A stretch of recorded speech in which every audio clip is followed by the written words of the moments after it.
Welcome to the latest episode of Nerds Amalgamated. I'm your host, the Professor, and my co-host, the DJ. Hey guys. And Bucky. Hello. How you guys been? We've been good. I'm marvellous. Is someone piping nitrous oxide into the DJ's room? No, why? It just started cracking up. Oh, that's just because of the joke we're having just before we started recording. Oh yes. In case anyone missed it, why did the chicken cross the road? Why? We will never know that answer. No, we'll tell you the answer at the end to keep people listening. It's all about the watch time. That sounded so cringy.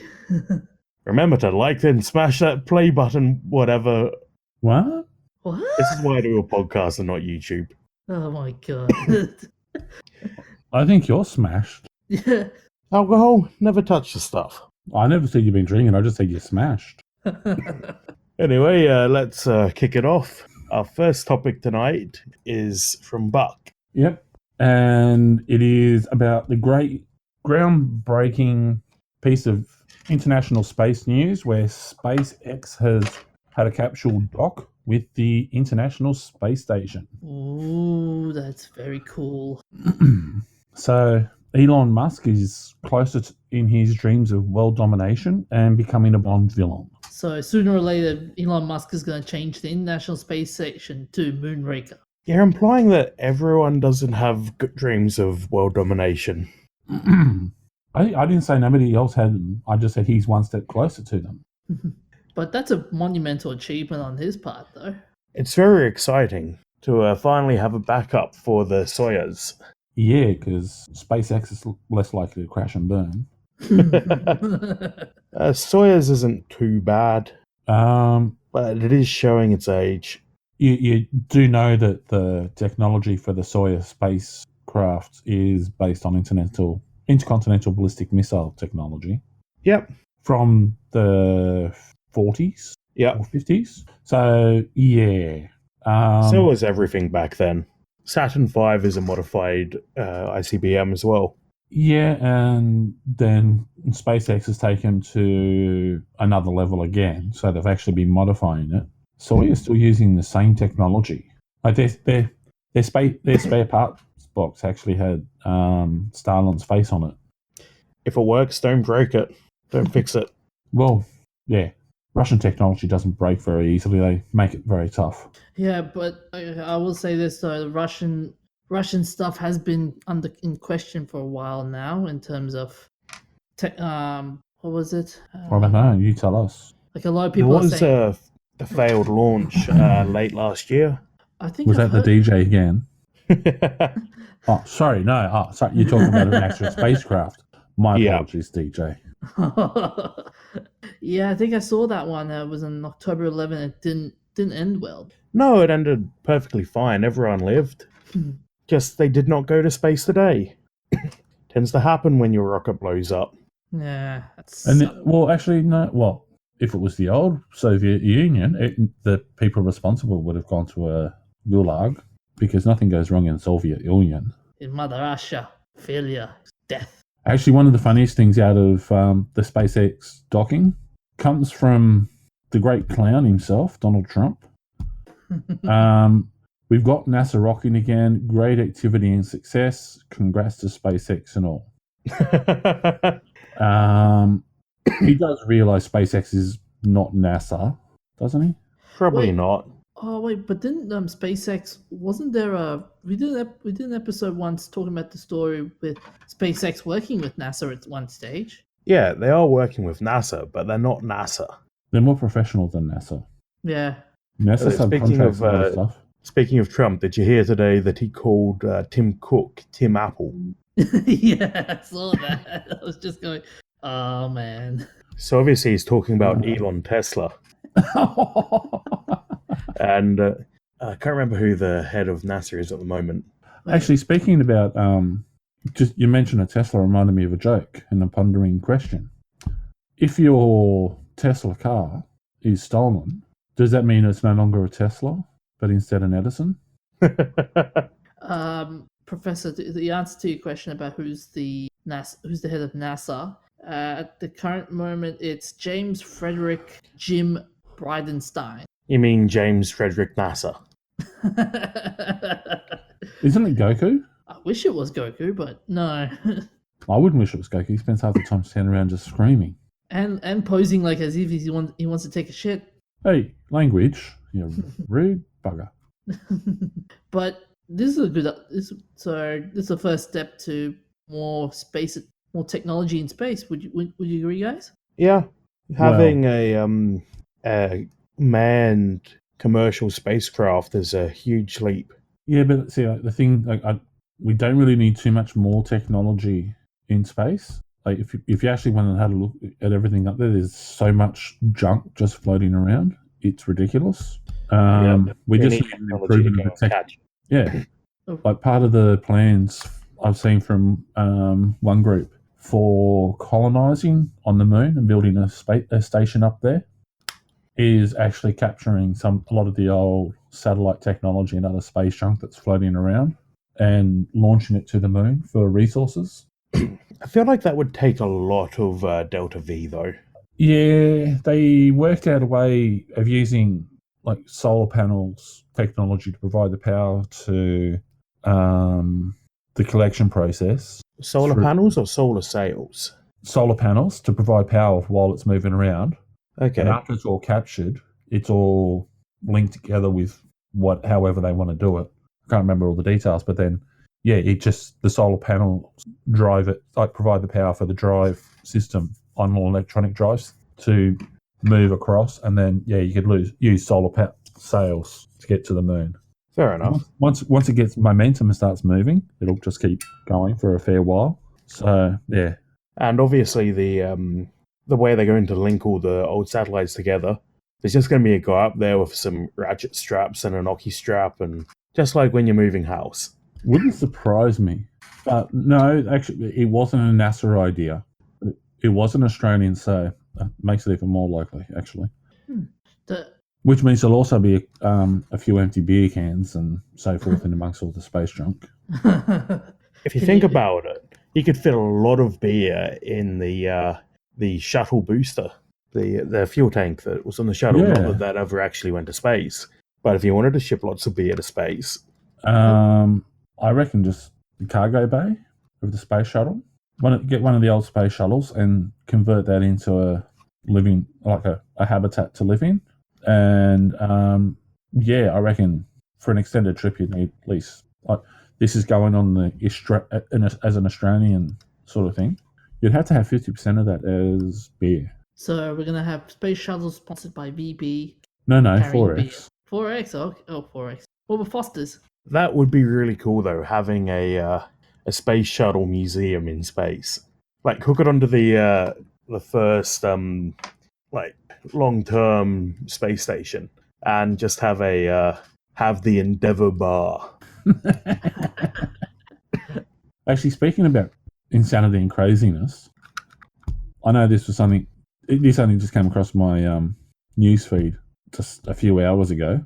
Apparently, the US Army has a robot tank system that they're trying to assure the public adheres to the AI murder policy. We have one of those?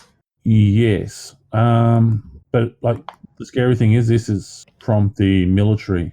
That is the whole reason why we have the term friendly fire, because they try to kill off more of their own people than anyone else can. They think it's actually a competition. And also created the term of collateral damage because for some reason they can't aim. Yes, I've heard stories from people who have trained with Americans that the Americans turn up with body bags expecting to use them.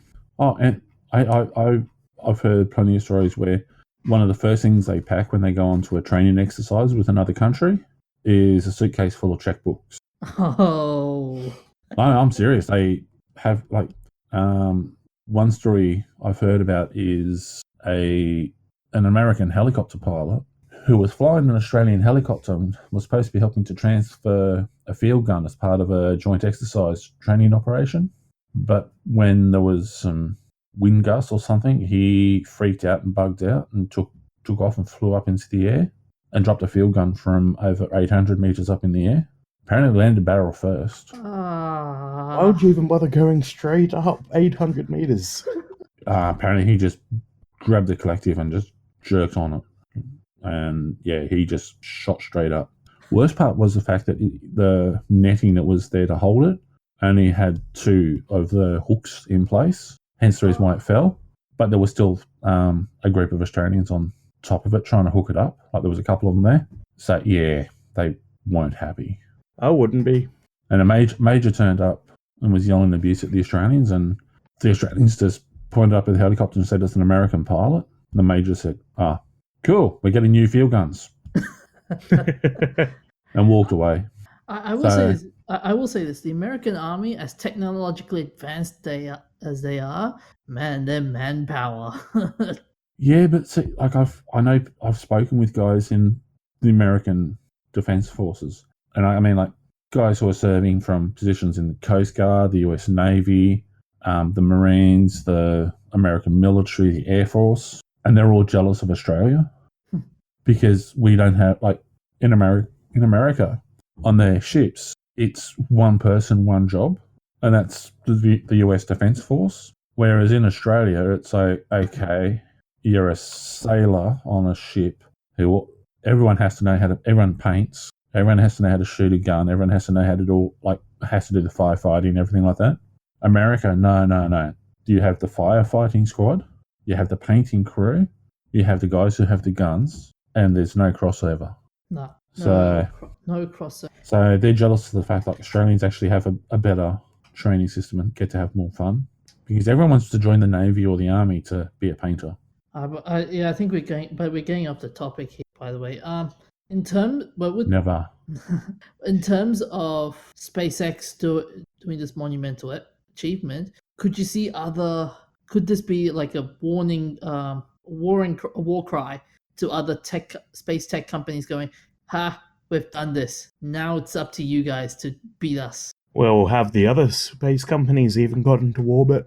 I know Blue Origin's still doing grasshopper tests. Well, the Chinese landed a module on the far side of the moon. Yeah, but like, what about private, like commercial companies? I know that there are some French companies that launch satellites. I'm not sure if that's their own rockets or not. But I know, Virgin Galactic is planning a space launch station in Australia. So we used to have one. Richard Branson's pushing to get into the game and get into outer space. Yeah, we used to have a space launch complex here. Mm-hmm. It was out on the salt plains in South Australia. Only it kind of sucks to try to get a rocket into an equatorial orbit from that latitude. But who wants to go up there? It's better down under. Terrible puns. But yeah, like honestly, if this does light a fire under other companies, then there's a lot more technology happening. Fantastic, because yeah, like competition and all that to achieve things makes things happen. So please do it. I want to get off this rock. It's either this or we've got to have a world war to advance technology far enough for it. So, which we're doing our best at. Well, Donald Trump and the fine gentleman from North Korea. I can't upset him because he's got nuclear missiles pointed at us. Oh man, I don't think we'll get to a war, man. It's because there's too many contingencies. You got the UN, the Security Council. But okay, the UN's a toothless tiger. Okay, yeah, that's a given. The Security Council, the 5 permanent members, are all the world's biggest arms dealers. So their economies actually make money from going to war. Yeah, but then the other, you know who else said similar things about not going to war? The British Prime Minister. Which one? At the start of World War II. Chamberlain, I think. Yeah, Chamberlain. He said, no, we're not going to go to war. We can sort this out diplomatically. That was so accurate. He was fantastic. He was kicked out of Parliament how quickly? Too quick. Not quickly enough. Yeah. Yeah, it's just about what everyone was saying before World War II happened. Couldn't possibly. Not going to happen. Oh, no. Winston Churchill was saying, you idiots might want to start getting the guns ready. Oh, man.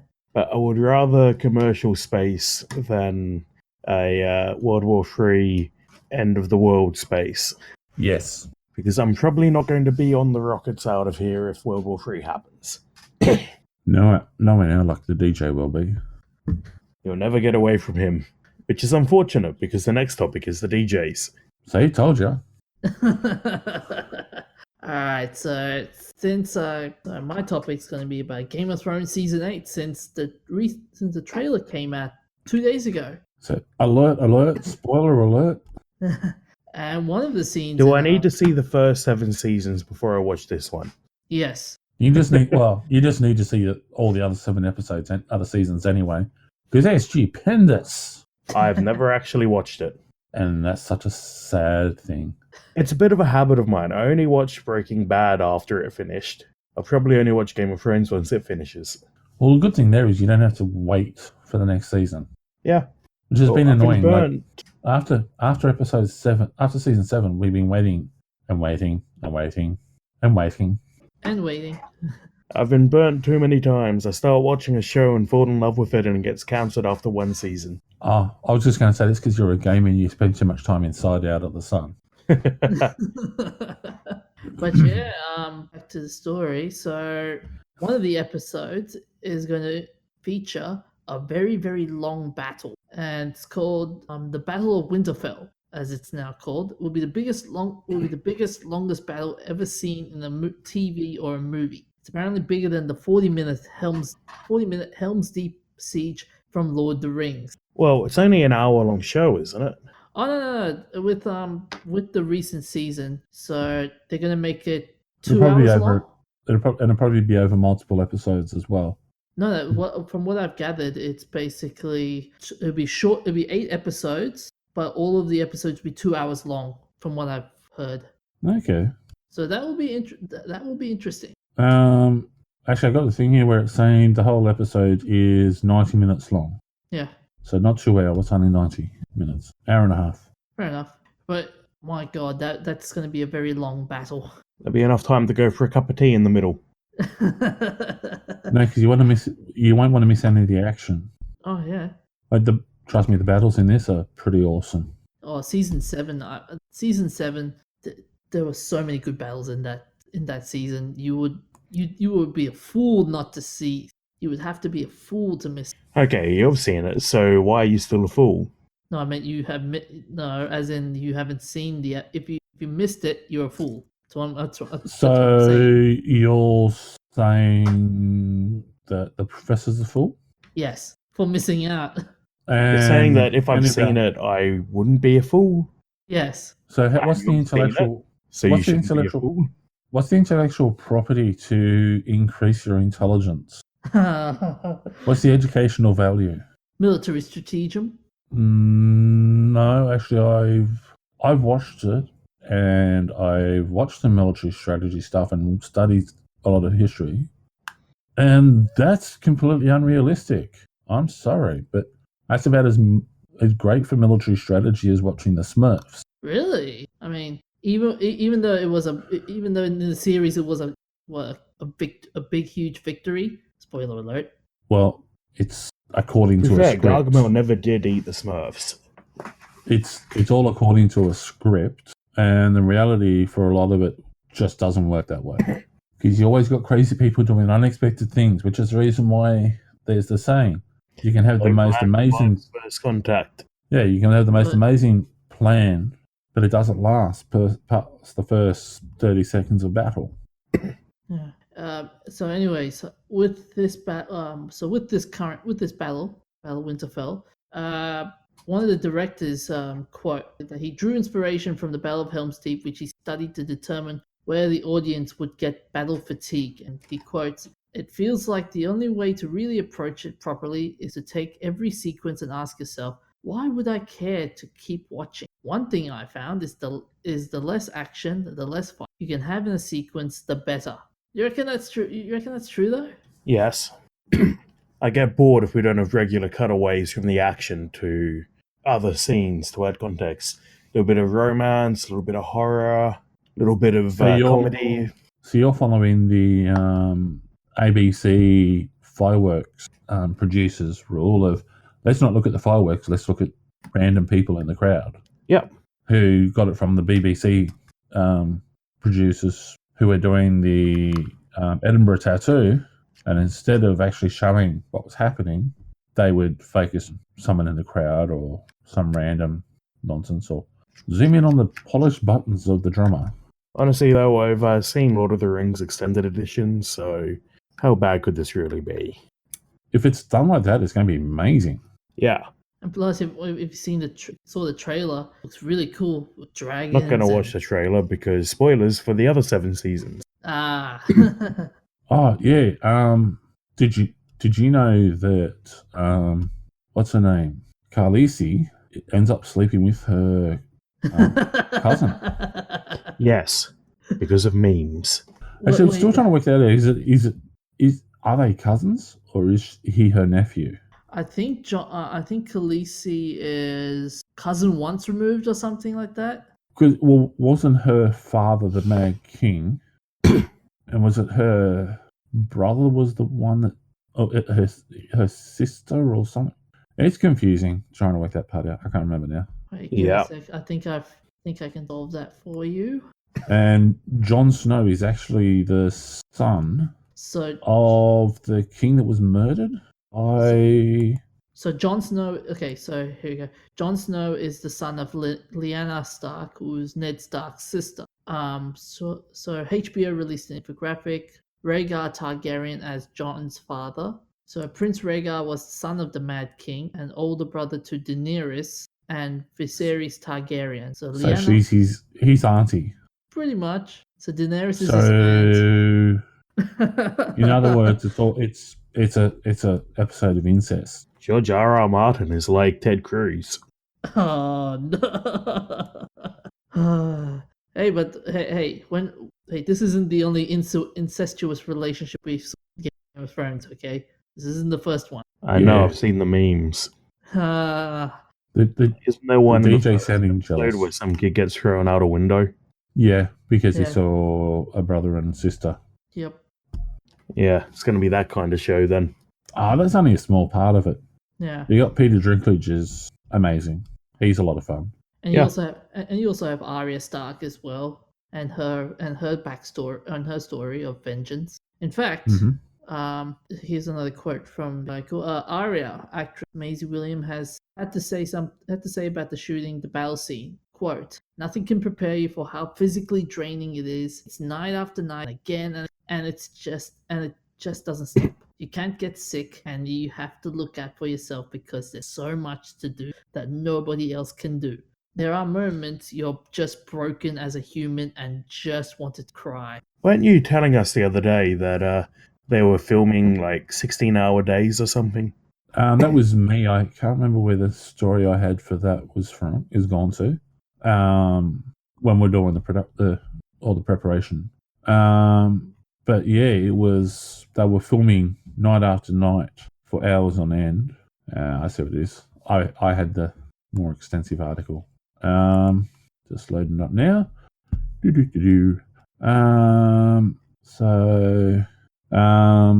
Yeah, it was 11 weeks of grueling night shoots with up to 750 people working nights in freezing open rural countryside.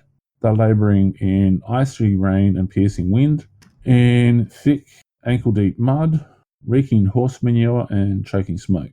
I heard they film it in Iceland, don't they? I think so for some of it. But there's the comment here from Liam Cunningham. He said, "I heard the crew was getting 40,000 steps a day on their pedometers. They're the heroes." Yeah. That's a significant hike. That's literally walking kilometers and kilometers. Yeah. You'd actually ask to get paid by the kilometer at that point, wouldn't you? Can I get paid $1 per step? Alan, I need you to deliver this across to that guy over there. And then Alan just goes walking all the way around the set.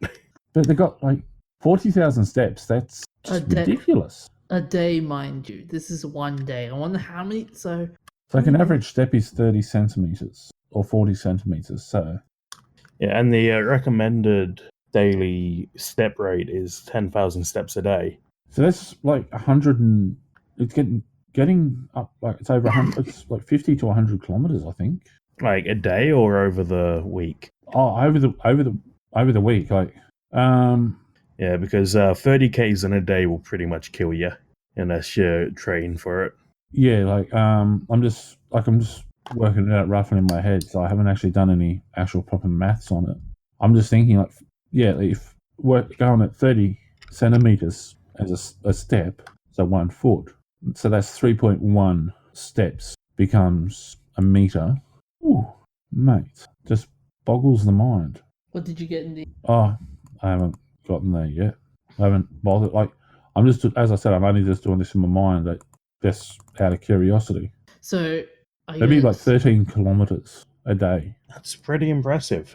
And that was 11 weeks. So they would literally have walked from one side of Europe to the other, or one side of Australia to the other.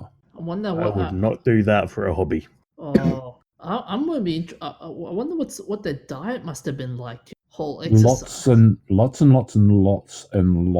of chocolate. And bucket loads of water. No, it'd be hot chocolate. Hot chocolate. Oh yeah, hot chocolate. Yeah. One of the rules for if you ever have anyone with hypothermia is you don't give them caffeine. Like, you don't give them a cup of coffee because that actually thins the blood. And the same with water. You try to limit that. You give them hot chocolate because it's made with milk. It thickens the blood up and warms them internally. So, yeah, you would limit. You'd only have water when you're sitting down at night, soaking your feet in it, in a big bucket of hot water. And, yeah, you drink a couple of litres of water then. And, yeah, but the rest of the time you'd be drinking hot chocolate. Like, Cool. it was at night in freezing, icy rain and ankle-deep mud. You know, maybe I wouldn't complain so much about walking 13 kilometers a day if I had unlimited hot chocolate. Like, they don't say here what the diet was, but yeah, like if you got people in those conditions, and if they're filming in Iceland, then the people there are going to go, "Oh yeah, you're going to want lots of hot chocolate," because they know how to look after you. I've been to Iceland. I can confirm you drink lots of hot chocolate. You isn't it kind of, instead of giving you air tank, they give it's actually a hose with hot chocolate. Yeah, the petrol stations you pull in, and there's one hose for your car and one for you. We were camping, so part of our camping supplies was just these huge, several kilogram jars of hot chocolate mix. And that was just for you, but what about for everyone else? I'm not a glutton. I let other people have like one glass between them. Okay.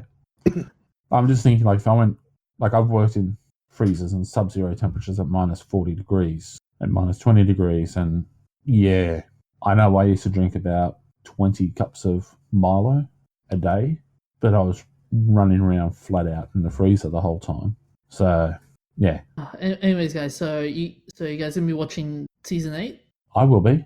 I suppose I might as well start at the beginning. Oh, you're gonna love it. You could start watching now, and before season 8 actually finishes, you could actually be caught up and then start watching through that as well. Yeah, I probably could. So I actually worked It was today. only a week or two ago that I saw a post on Facebook that if you started watching on this day, you would finish in time for the first episode. That should have been that was back in January, that first appeared. Oh, okay. That's if you're going to watch an episode a day. Yeah. And no one watches just one episode a day if they got the choice. Like, if you got the choice, you're going to be watching 2 or 3 episodes a day. And without any interruption at all. That's serious dedication right there. I know I did that.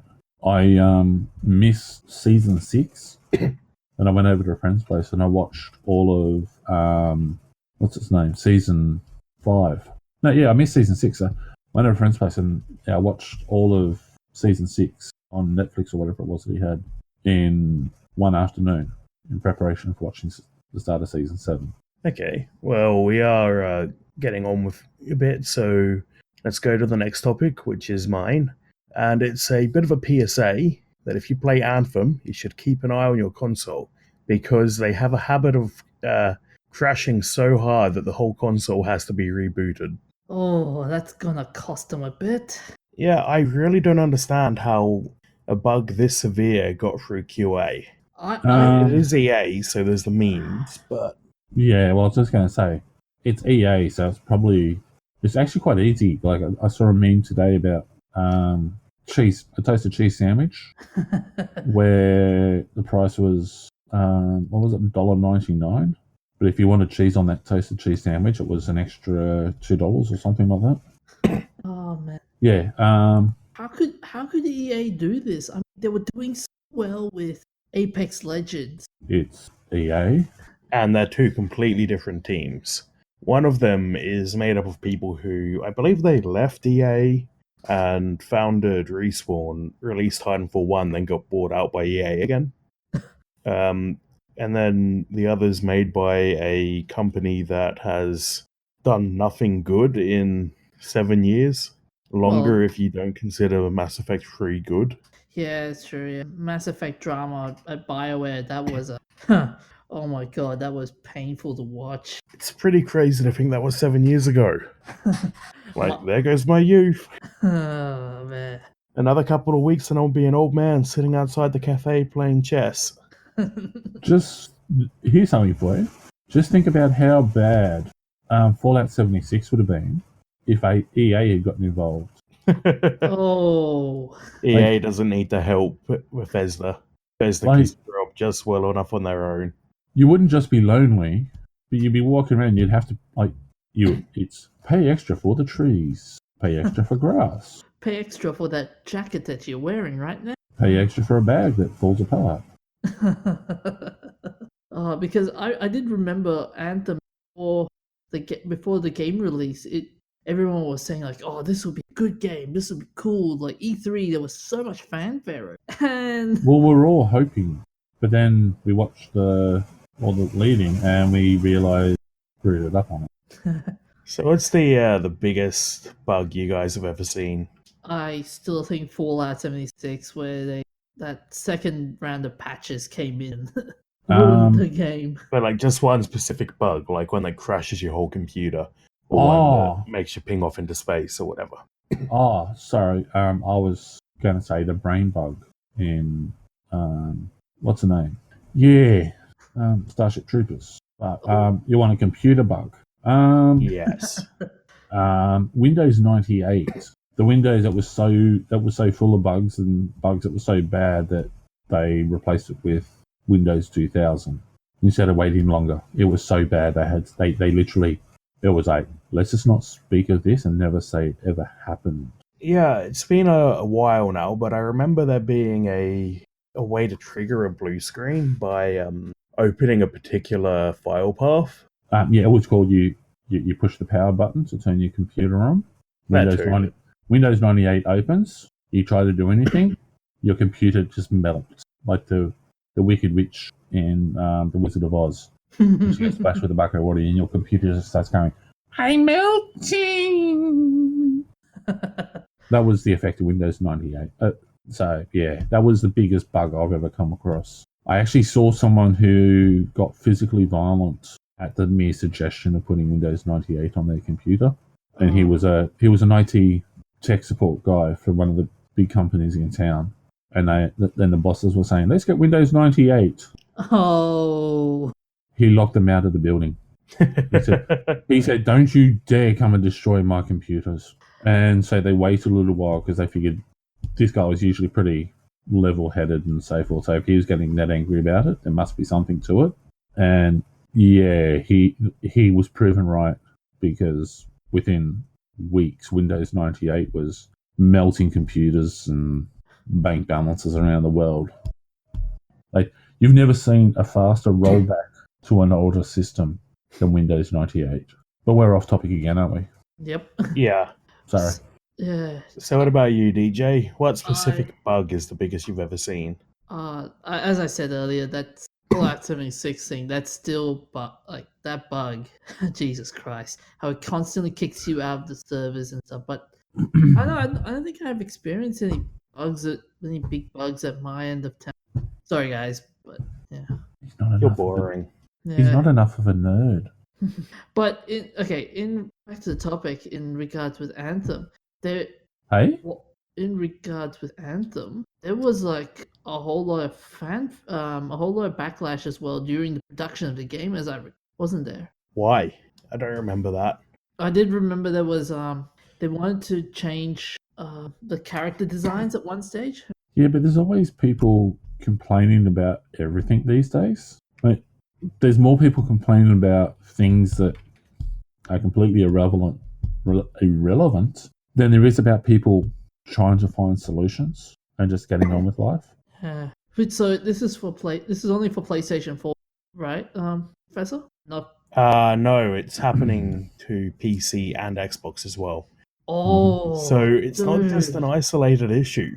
Whatever they've done, they've really buggered it up. Oh no, scary. That's very scary. Yeah, I've seen a lot of people who are worried that it's going to brick their console. Mm-hmm. Yeah, here there are some.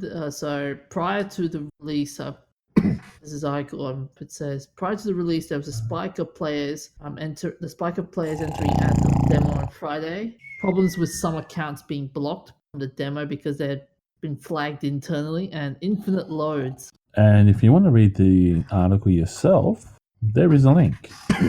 Ebooks by the DJ will never take off. But man, yeah. Let's move on to the shout-outs. Well, hang on, no. Ah, yes, the games. What have you been playing, Bucky? Skyrim. Still. No, I restarted my new character. I named after the hero from Last Kingdom. So I've named him Uhtred, and he's running around with a two-hand sword. Let's just remember, though, you're still going to be a stealth archer at heart. No. I've actually been charging in and killing people with the sword first. There's only a couple of people I've actually shot with the arrow, with the bow and arrow first. And in fact, the first dragon, I finished him off with a sword. I shot him with bow and arrow to start with, and he landed and came to attack me. And I switched over to my two-handed sword and attacked him and managed to kill him. What's the character called? So it's based off the last hero. Last Kingdom. Uhtred. Uhtred, son of Uhtred, or Uhtred, son of Ragnar, depending on what part of the season you're through. Okay. And the DJ is now scurrying to find a link to the Last Kingdom. But so how much skills have you acquired for the character? Well, I've only just killed the dragon and gone back to Whiterun. And yeah, so literally I've only done a couple of missions. So I've survived the initial attack by a dragon. I've made my way through Riverwood or Riverrun, whatever it is, and been sent on to Whiterun, and then gone up to get the stone about the dragons. Got back and sent out to fight the dragon, and I was heading back to Whiterun and I heard the Thune of the Greybeards calling me. So yeah. All right. So what have you been playing, DJ? I've been playing Apex Legends. That game's addictive. Have you won a round yet? I haven't won any rounds, but have you killed anyone yet? Yes, I have. I think I perfected the aim. You've gotten a kill. Yes, with a shotgun as well, which is pretty hard to do, actually. Was it someone who was already down and injured, and you just finished them off, or? No. Oh. But I will say this: it's pretty hard. Just to get the accuracy right, even with default settings, it's pretty hard. So you have to tweak. I've been seeing a lot of YouTube videos about how to tweak the settings and stuff, and some have worked and some have not worked. So it's pretty. It's a bit of trial and error just to get the feel of the. But the biggest ones you have to concentrate on for that game is the response curve and field of view. Those are the two biggest ones to look out for when playing on console. I have to say, I like the fact that when you load it up, it comes up saying anti-cheatware, and they're actively seeking to boot cheaters, which I have to say won't affect the players from China who just happen to have better consoles and systems. It's not that they're cheating. Okay, so we've got the Chinese gamers reference. Now we just need penguins and a horrible, cheesy shout out to another podcast, and then we've got a bingo. Well, you just did the penguins. But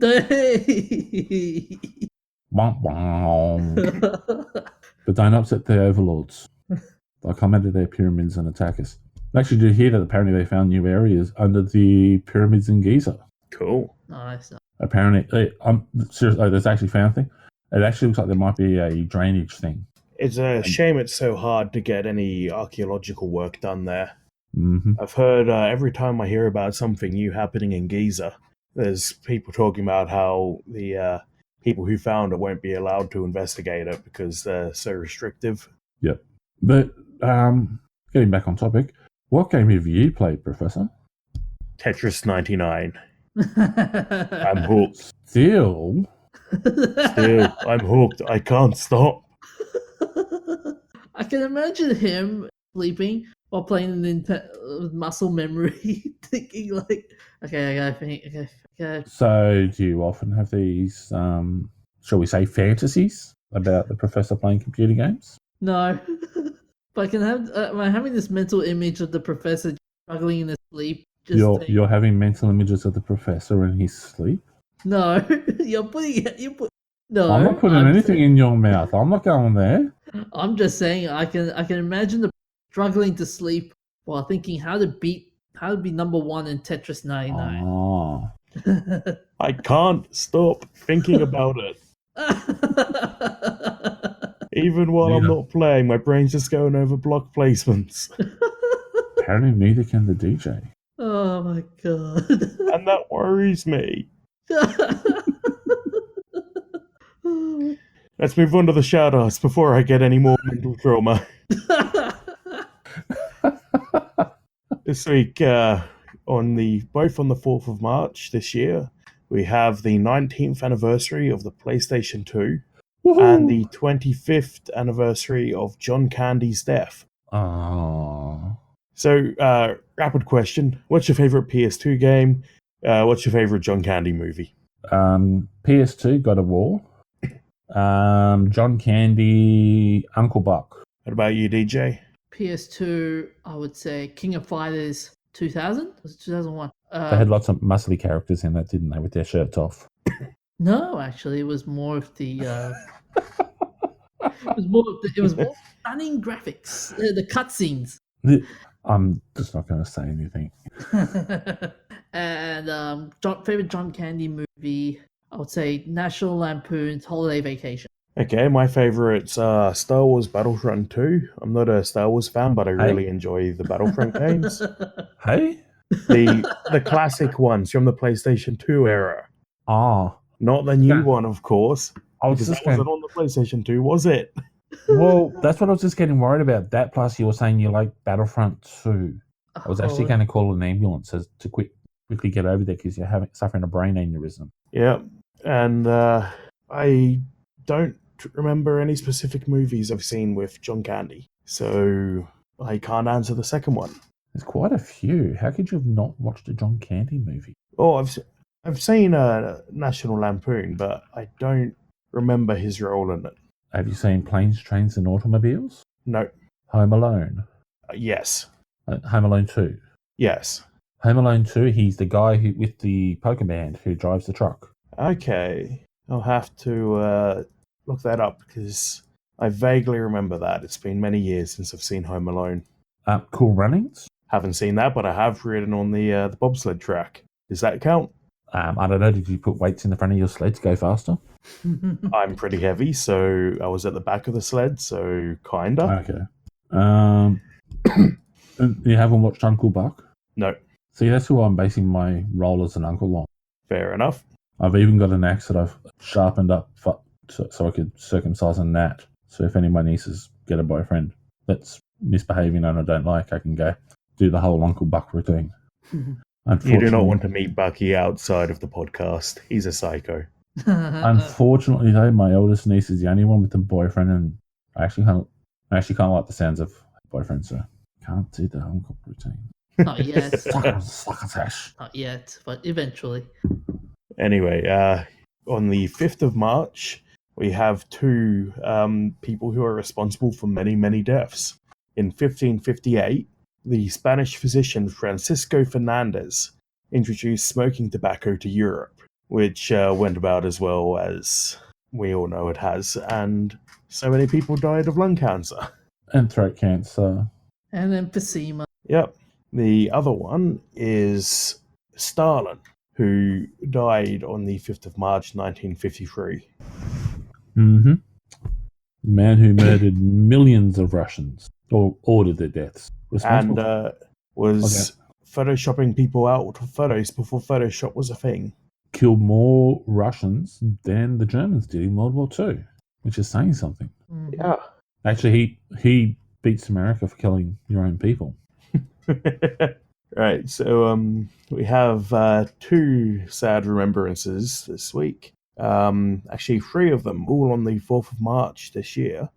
Luke Perry, the American actor who played Dylan McKay in Beverly Hills 90210, and was also in Riverdale and guest roles on about 100 different things, died of a stroke at 52. On the same day, Christopher Allen Pallies, the American professional wrestler known as King Kong Bundy, died at 61 with no official cause of death. And Keith Flint, the vocalist and dancer from The Prodigy, committed suicide at the age of 49. And then an older one, on the 5th of March, 1827, Alessandro Giuseppe Antonio Anastasio Volta, the Italian physicist, chemist, and pioneer of electricity and power, who invented batteries and is the reason we now have volt as the unit of measurement.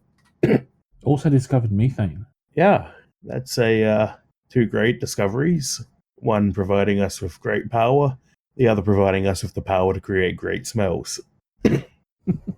Then for famous birthdays, on the 5th of March 1910, we have Momofuku Ando, the Taiwanese-Japanese inventor and businessman who founded Nissin Food Products Co. Limited. He is known as the inventor of instant noodles and creator of the brands Top Ramen and Cup Noodles. Mm-hmm.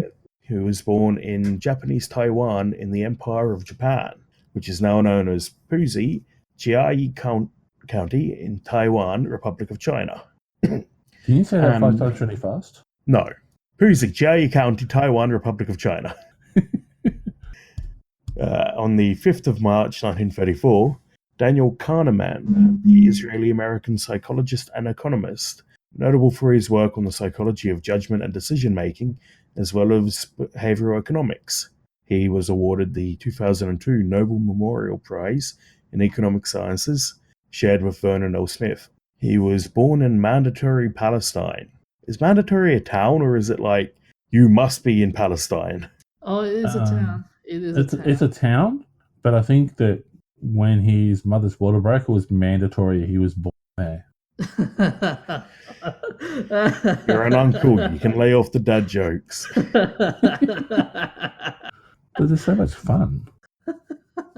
We have, on the 5th of March 1974, Eva Mendes, the American actress.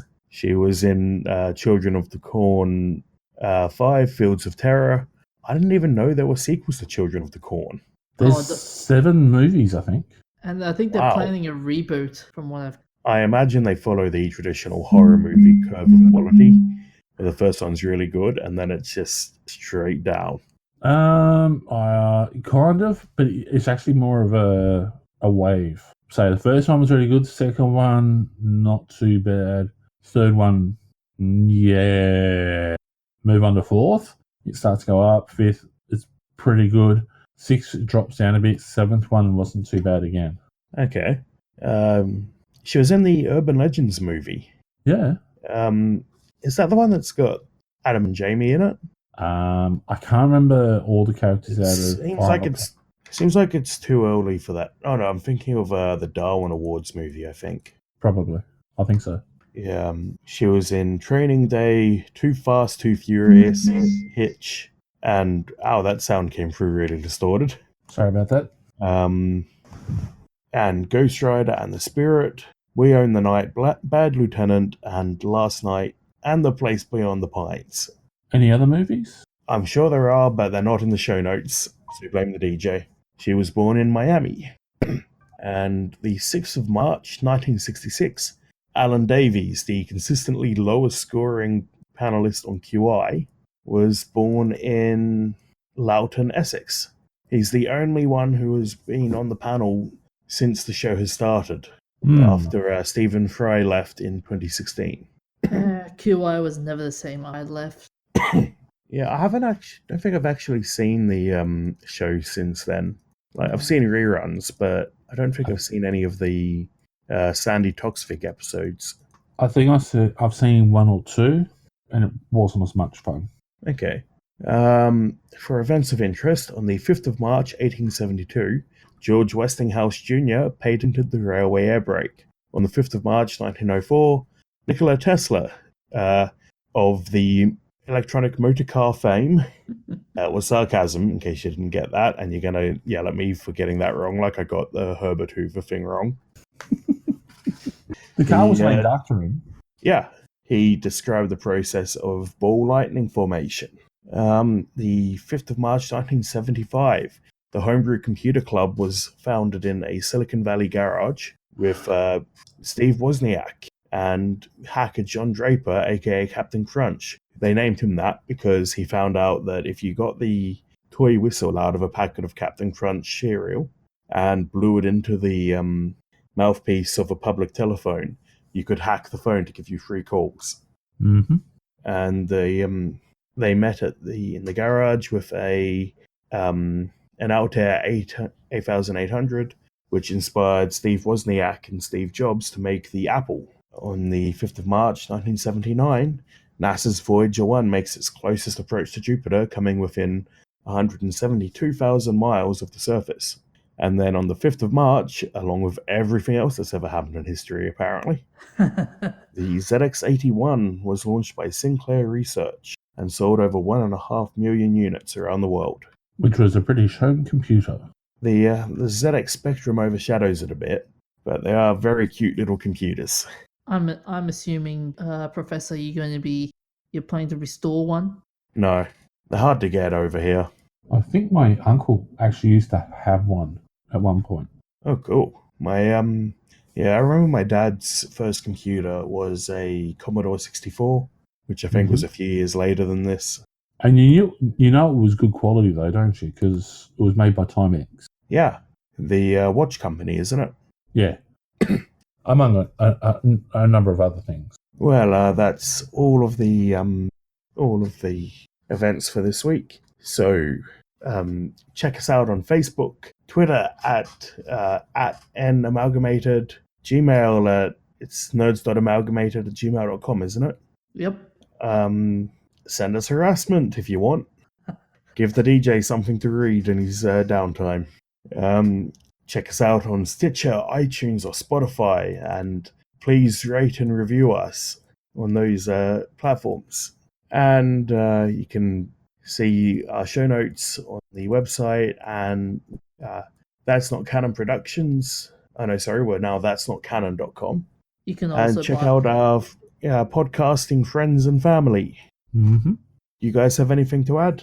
One of the hosts of one of the other podcasts, Mr. Alex Smith, is actually launching an album in the near future. Oh, Alex of My Songs Suck. Yes. He has a song launching. He has an album launching in the near future. You can get along and support a greatest Brisbane artist. It's the single launch, of Align, and it's at the Milk Factory in South Brisbane on Saturday, the 16th of March at 7:30 p.m. So, is there a live performance going on? I think so. You can the prices for the tickets are $10, $15 at the door. And we'll put a link to that up on our Facebook page. All right. Well, I think that's all. So I'll see you next week. Hooroo. See you guys.